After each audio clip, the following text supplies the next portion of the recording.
Pourquoi les orthodoxes font le signe de croix à l'envers par rapport aux catholiques? Alors, cher jeune, on ne peut pas dire que les orthodoxes font le signe de croix à l'envers, même si je comprends bien ta question, je vois bien ce dont tu veux parler.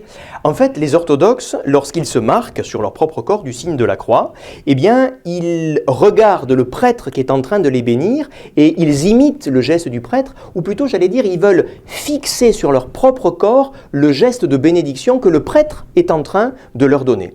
Regarde, on va faire un petit exercice pratique. Toi qui es derrière ton écran, tu vas tracer sur toi le signe de la croix en suivant ma main. Au nom du Père et du Fils et du Saint-Esprit, Amen. Eh bien logiquement, si tu suis ma main, tu termines sur ton épaule gauche, c'est-à-dire à l'inverse de l'endroit où tu termines habituellement.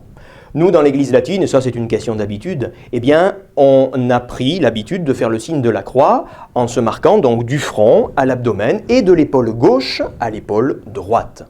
Ce signe, quand on y pense bien, c'est un signe, j'allais dire, qui résume toute notre foi. C'est un signe qui contient des grands mystères de notre foi. Par exemple, le nom de Dieu.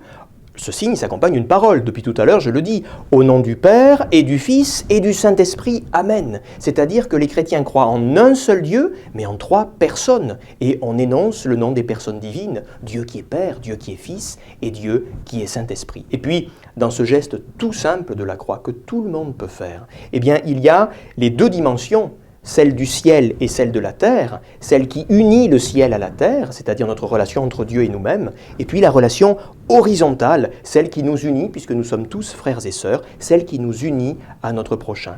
Voilà pourquoi ce geste, tu peux le prendre partout avec toi, et je t'encourage, cher jeune, à tracer sur toi le signe de la croix au début et à la fin de ta prière. N'oublie pas que c'est déjà prier que de se marquer du signe de la croix.